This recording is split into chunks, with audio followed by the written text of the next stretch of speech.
posible, cualquiera de los dos. Pero hay una regla que tienes que observar, que es el factor de carga.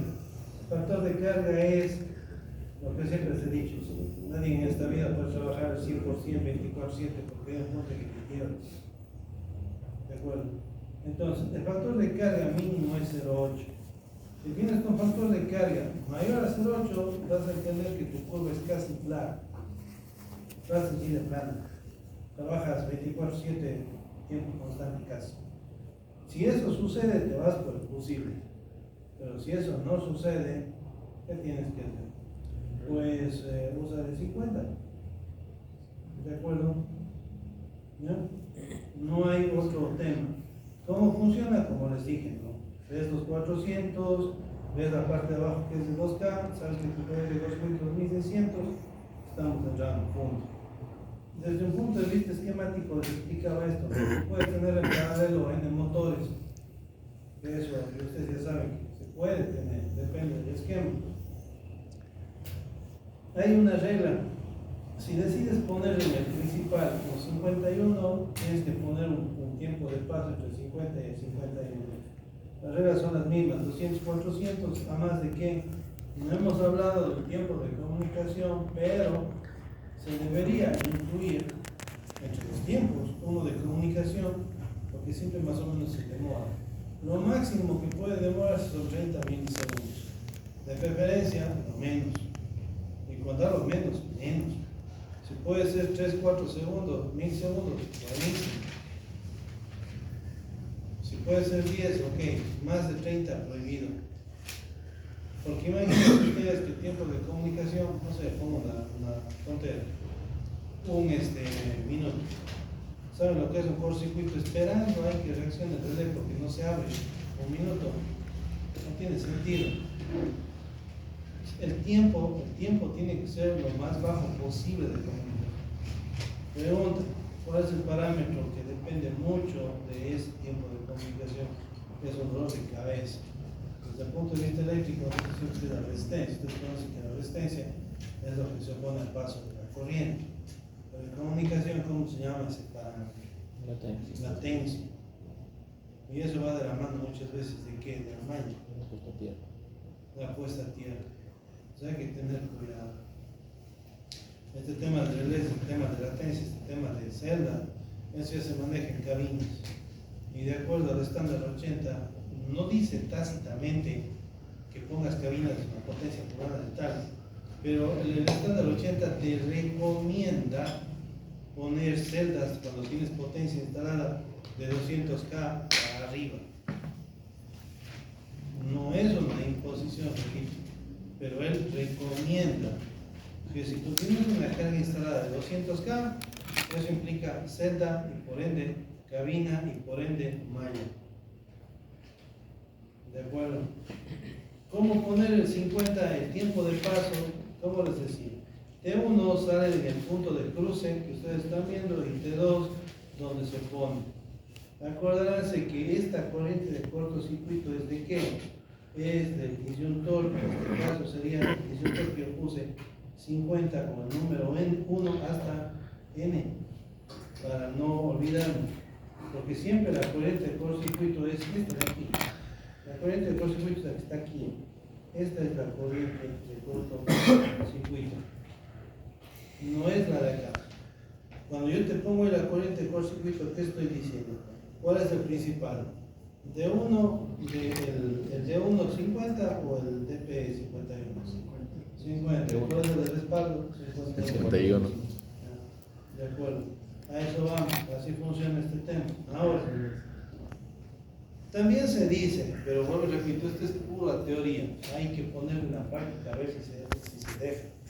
Tú podrías poner 50 y 51 en el mismo punto, es decir, en el motor puedo poner un 50 y puedo poner de respaldo un 51.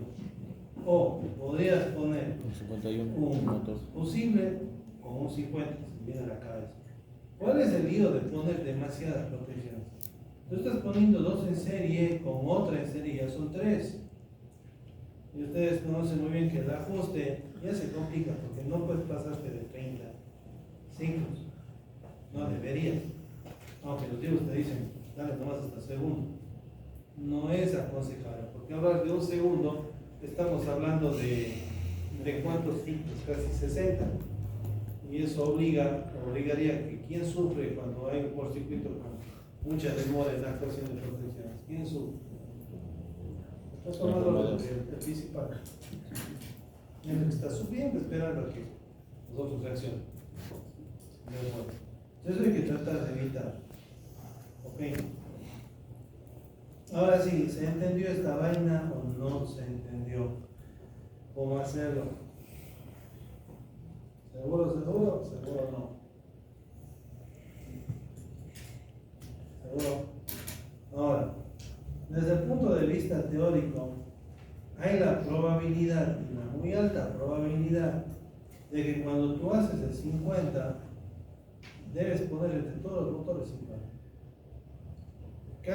Casi no es que pones 50 o posible al siguiente, al otro relé, después a lo siguiente posible, después al otro. Casi no hay esa probabilidad de juego, posible relé, posible relé. O es posible o es relé. Pero casi no se deja jugar al posible relé, posible relé. Tendrán cuidado de eso. Como que casi no se deja. La regla siempre es mirar la corriente y mirar el factor de carga, checar en eso siempre. A ver. Una pregunta. No, Si el factor de carga es 0,8, vas a 50. Cuando estás a filo de navaja, te vas a 50. Punto. Ya cuando el factor de carga es muy bajo, lo haces. Eso de que sea posible. Kilómetro 087. No. Que sea posible. ¿Cómo más será? Que 087 no tengo posible. Todo, o sea, no relés. El factor de carga es 087. Aquí también hay que hacer los cálculos. Aquí también hay que hacer los cálculos del borde y toda la vaina. Es la misma historia, la misma política. No hay problema de perderse. y de manera gráfica, ¿cómo sería? O sea, la curva, si ponemos de otro 50, ¿cómo sería? Bueno, no tendría que ir la de otro que tenemos. Tendría que ser en serie para jugar a ese tema. Tú dices que si tienes 250. O sea, lo hice el ejemplo como un motor recién, pero al salir más abajo llegaba hasta ahí el motor recién. La curva de la protección de ese otro segundo motor también. Igual, lo que haces es, yo trato cuando hablo de varias curvas, trato de no poner todas porque se va a hacer un verdadero, se va a mezclar y va a ser inentendible lo que están haciendo. Siempre una métrica debería tener entre 3 y 6 curvas para que se pueda entender. Menos de 3, como que está no es muy simple. Más de 6 se vuelve más de cabeza a entender. Entonces, ¿qué harías tú? Este de aquí que yo te puse, este de aquí, es desde 1 hasta n. Nada más. Si tú tienes otro motor, ¿qué es lo que harías? De 2. Agarras esto, haces de nuevo, sabes que esto es la corriente, sabes que esto es 15 amperios, ¿no es cierto? Sabes que esto es tu tiempo, esto también es 20 segundos, ¿no es cierto? Lo que haces es, vas de nuevo, haces esto y analizas de nuevo tu 51. Sabes que este es tu corriente de cortocircuito, este de aquí ya no sería del 1, sino sería la corriente de cortocircuito del 50 en 2, ¿no es cierto? Esta de aquí sigue siendo tu 51 del disyuntor principal, esta sería tu 50 del disyuntor 2, y tú sabes muy bien que este se cruza, sería de 1 de 2. Pregunta, ahora que haces esto, tiempo de paso. Este yo sé que es el disyuntor 2, pero la pregunta es la siguiente. El tiempo de paso del disyuntor 2 debe ser igual al tiempo de paso del disyuntor 1 o el tiempo de paso del disyuntor 2 no es igual a tiempo de paso punto uno. Sabiendo que este de aquí es, perdón, este es uno más. Este es 1, este es 1 y este es principal. Sabiendo que este de aquí es el respaldo, ya estoy escribiendo más de nuevo. Esto es principal.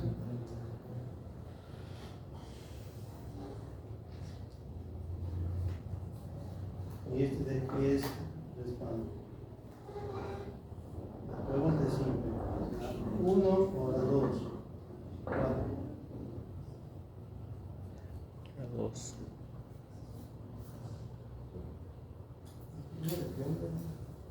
La 2. No depende de nada. Sabes que el director 1, 2, 3, sabes que está en todo el padre. Sabes que el director, el P es el principal de todo ese bloque. La pregunta es obvia. ¿Deben ser iguales? No deben ser iguales. ¿Qué dice? Polito 1, polito 2. Igual. ¿Qué dice? ¿Qué dicen el resto? ¿Iguales o no iguales?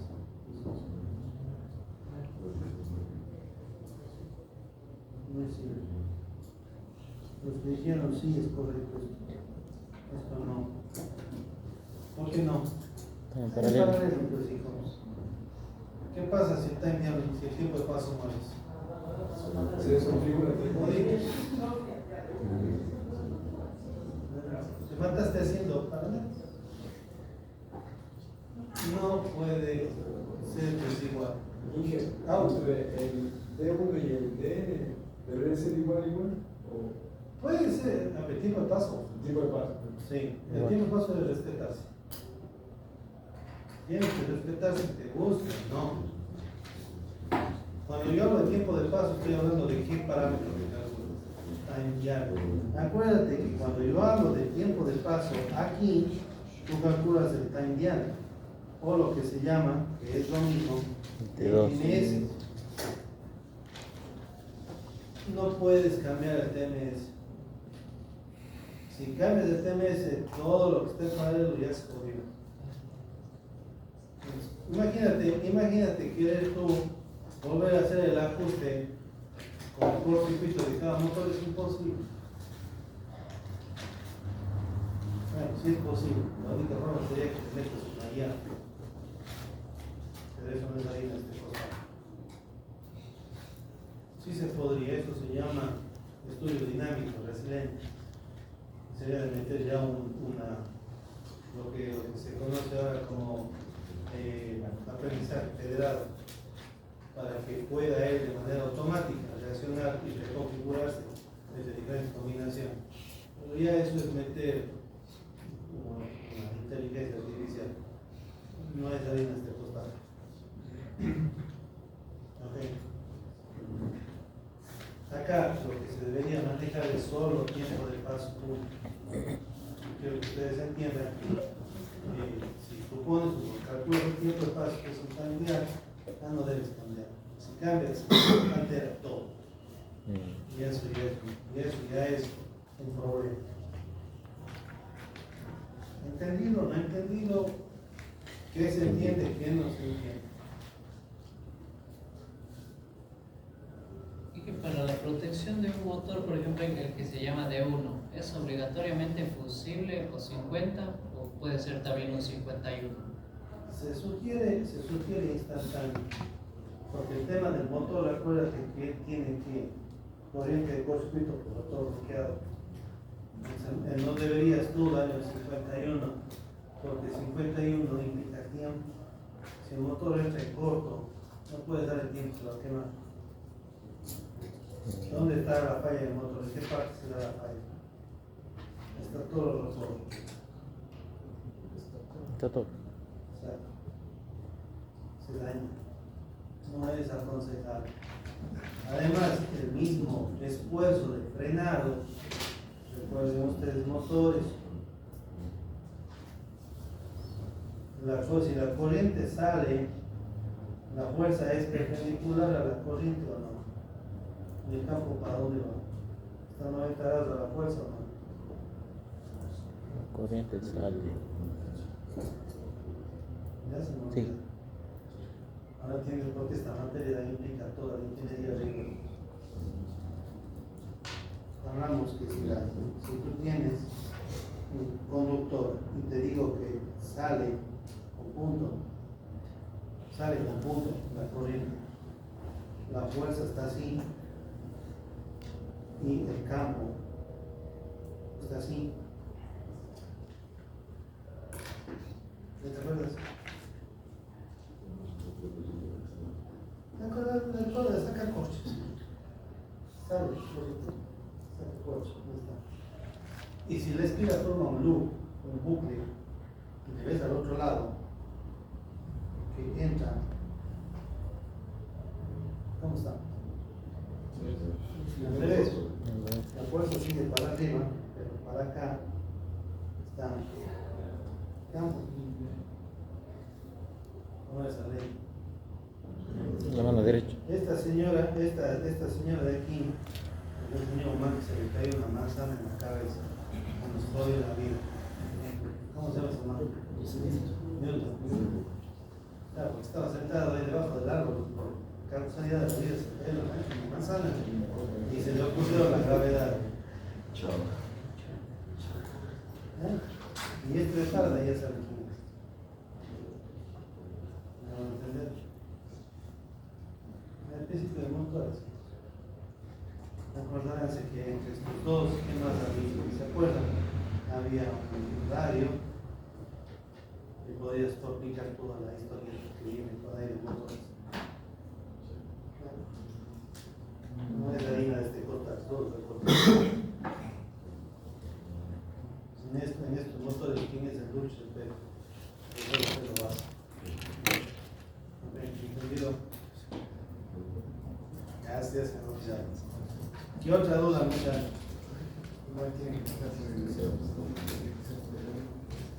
No, buena pregunta, no. Lo que dice acá el compañero es que el T1 tiene que pasar de 0 a 1. No, porque el T1 depende de que este punto, ¿dónde corre? Y este punto de aquí, no necesariamente es igual a 0.1. No necesariamente. ¿Vale? Sí, relé, exactamente. En lo que les mostré la data en Excel, viene de ahí. No necesariamente tiene que ser 0,1. No. Lo que tú sí debes tener presente es que si hoy encuentro este valor del T1, simplemente le adiciono TP, tiempo paso, y ya me voy a sacar para el T2. Lo que debo observar gráficamente es que el lado izquierdo no se me cruza para nada. El lado derecho sí puede hacerse zigzag, no me interesa. Hay cierta computación que casi no es Por eso no te digo, porque justamente es por eso, porque los otros motores puede ser que tengan casi los mismos valores de corto circuito. Lo que va a pasar es que el 50 de los carros van a ser casi los mismos. O sea, no significa que se van a cruzar las curvas. No. Cuando están en paralelo no se van a cruzar. No, ¿por qué razón? Sí, con Porque la principal. protección, ¿cómo actúa? ¿Dónde está la falla? Si la falla depende del motor. No es que si la falla está en el motor 1, el motor N reacciona. No. Tiene que ser ese. Sería ilógico, por ejemplo, tengo la falla en el motor 1 y pague el 51 limpo. Ya hiciste tanto. Algo realizado está mal. Sí puede pasar algo con el tiempo, cuando no se da mantenimiento en los sistemas, cuando no se da, no se hacen las gestiones, en caso, digamos así, puede quedarse pegado a los contactos y no reacciona.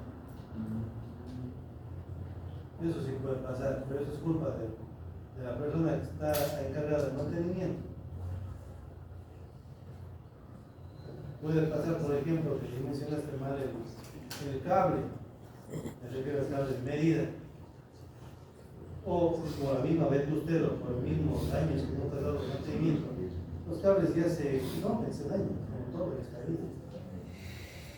Y ustedes no se olviden que si usted se abre, ¿qué sucede? Pasa hasta mejor vida. Tan simple como eso.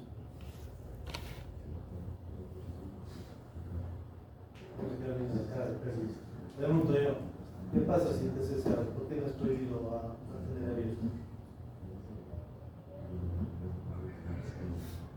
Sí, dijo una vez se dañó. Porque está diseñado a trabajar en cortocircuito, tiene pocas espiras al primario, no puede que la realidad esté cargo hacer. No debes tenerlo. Si lo tienes abierto, lo matas. ¿Qué pasa con el TP si haces al revés? Si lo cortas, ¿qué hiciste al TP? Matas. Hasta luego. Porque el TP tiene al revés. Varias espiras. Varias espiras y para no contar. ¿Ya? ¿Estamos o no estamos? Pregunta. 87, ¿está claro o no está claro? No sé, todavía. Ingeniero, el 87 va solo cuando es mayor a un MVA. Sí, potencia. Pueden ustedes hacer o intentar poner en un transformador que tenga cargas con el nombre. Pero vas a darte cuenta que los cálculos algo no va a cumplir. ¿Qué va a hacer ese algo que no cumple? El error, alguna otra cosa. Profe, ¿puede ser los datos? Puede ser los datos, pero revisen. Revisen en el datos para estar seguros. Y la otra, los cálculos que ustedes hagan, los TCs, ojo, no es solo el ajuste, también tienen los cables de todo. Ahorita yo estoy haciendo el cálculo sencillo de 50, pero ustedes vienen que incluir el cable. Deberían incluir el cable. Ingeniero, ¿y la distancia? ¿Jugamos nomás con la distancia del...? La distancia, hijo, la teoría dice no más 50 metros.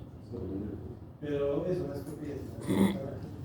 Lo que deberías tener son distancias lo más cortas posibles. Hablamos de 12 metros, exagerando 20. ¿Vale? 15 estaría bien. Claro. Entre más cerca tengas el PC, menor burle por consumo de corriente. Recuerden que puede haber un riesgo de sobrecarga. Sí, puede haber. Pero si tienen la sobrecarga, ¿cuáles son los parámetros para checar la sobrecarga? Rendimiento. Rendimiento. Los parámetros de sobrecarga. Rendimiento no.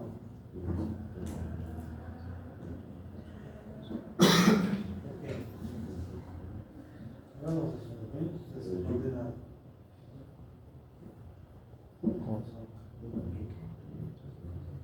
Yo estoy en medio de ustedes no se pueden.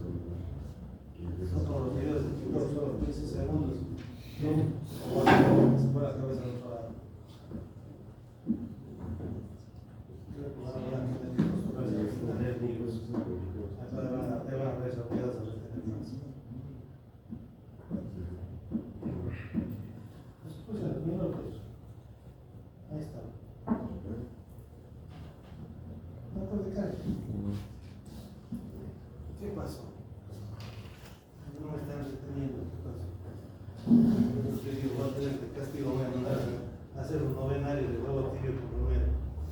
A ver si así les queda algo. Esa es la receta de la abuela. Para la memoria, porque están muy flojos. Nunca les han dado sus padres novenarios. ¿Qué pasó? ¿Dónde quedó? Mucho Red Bull. Mucho Red Bull y muchos cachitos. No, muchos cachitos y doritos. Puro pulpín, ¿cómo así ustedes? ¿Sí o no? Ya, estas vainas ya. No, será que a mí todavía no me gustaban mucho esas cosas. Lo más básico es de los que veo. Ni siquiera la televisión nacional no les encuentro nada interesante. Más me da libre esa pelea. Bien. Quedamos con estos libros. Nada más un poco más para como les dije, yo tengo que son las muy pocas horas para aguantar lo que viene.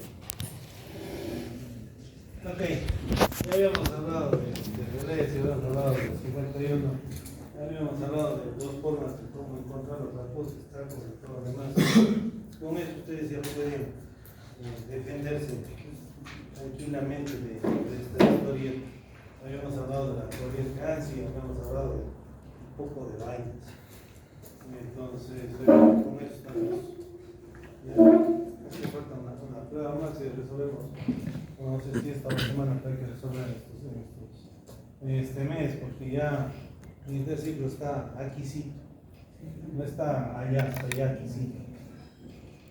No sé si tengan que hacer ensayos con Mateo de alguna práctica, la hagan, porque después van a estar en los cursos, no dejen para el último, ¿ok? Bien, el reactor, vamos a ver. El reactor no es más que una bobina, no es más que un autotransformador desde ese punto de vista. Y lo que dice ahí es que lo conectas al neutro, a tierra, para limitar la corriente de falla. ¿Cómo así limitas la corriente de falla? Ponte a pensar. La corriente de falla nace principalmente de una ecuación primitiva que ustedes saben cuál es la ecuación primitiva, que no podemos olvidar. Digamos, porque corriente es igual a voltaje contra una resistencia. Si yo te digo que quiero limitar la corriente, la pregunta es obvia: ¿dónde le metes al reactor? Debes sumarle a la parte de abajo, al divisor, no al dividendo, al divisor. Es decir, la reactancia de la línea tendrías que meter el reactor para poder limitar la corriente de falla, ingresarle, aumentarle como quieras, para que la entiendas, ¿de acuerdo? Por eso que se pone en serie, ¿no? Si lo pones en derivación, vuelta es para compensar la capacitancia. Para compensar la capacitancia, especialmente en líneas de transmisión largas. ¿Qué entienden? O mejor dicho, cuando yo sé que es una línea de transmisión alta, larga, cuando tengo más de 500, 800 kilómetros, 200, ¿qué número?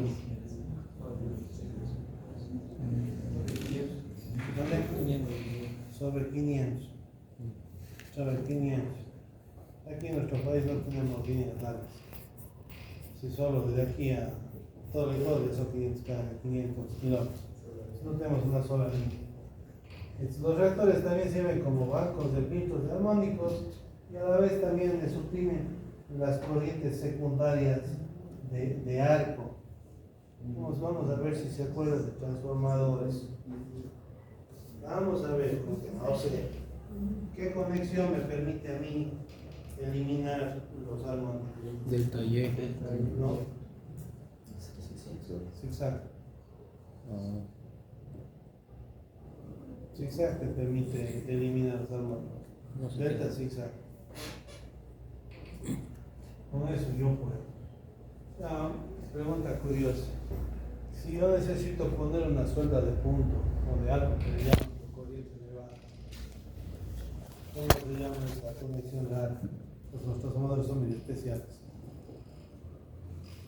¿No se acuerdan? ¿Nunca vieron eso en transformadores? Les doy una pista.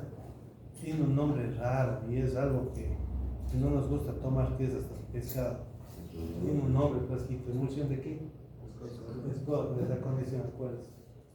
En la conexión Scott, tú puedes generar corrientes elevadas bifásicas. ¿Para qué?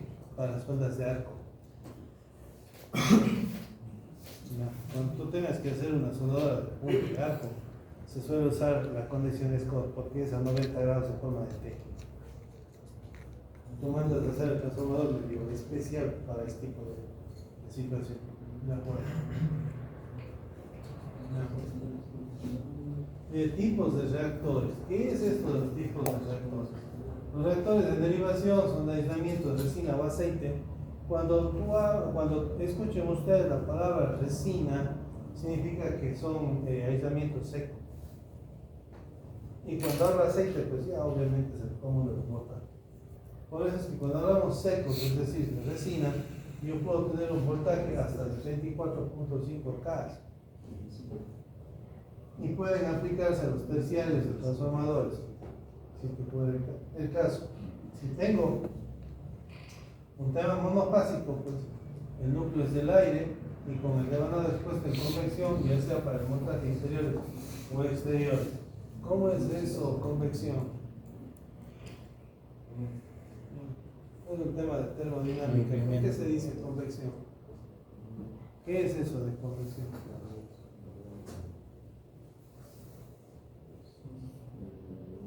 Tú llevas el calor afuera por el aceite hacia la cuba, por eso se ventila. Eso es la convección. Y tú me dices, ¿cómo así? Pues hay calor. Acuérdate que el transformador está afectado por el tema de Joule y cuadrado R.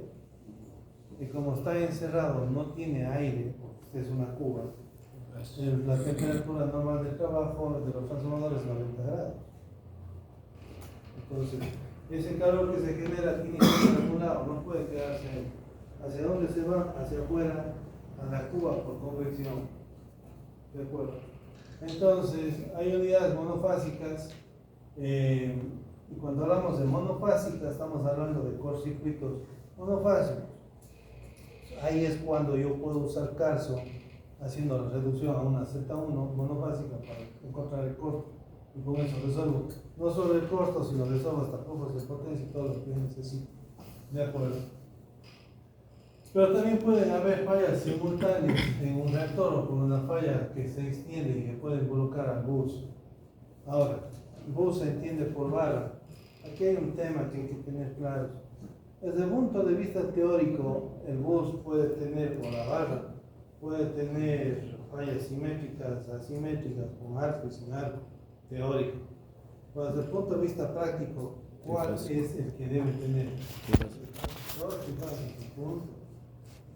No es aconsejable que una barra tenga corrientes monofásicas, bifásicas, asimétricas, o sea, no, solo bifásicas, punto.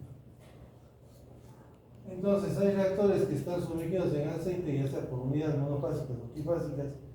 Por lo general, el monofásico es lo que más se usa para poder tener la conexión aquí. Y como les dije, si me veo obligado a desaparecer los armónicos, tendría que hacer conexión zigzag. ¿De acuerdo? ¿Cómo era la conexión zigzag? El reactor debería tener 3 tomas para poderle romper a la mitad. ¿De acuerdo?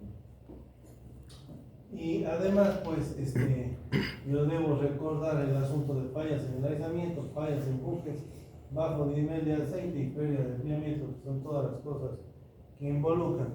El tema de fallas en aislamiento son sobretensiones que uno tiene que hacer estudio de coordinación para poder saber qué vas a hacer con eso. En los bujes, que son las uniones mecánicas, por lo general les recostés, algunos no suelen poner cuchillas. Deberían poner cuchillas. El buje es una de las cosas que no deben tocar casi nunca. ¿Por qué no se debe tocar el buje? Primero, porque es de cerámica. Y hacer cerámica, y al momento que ustedes usan llaves mecánicas, ¿dónde que se te rompa un buje?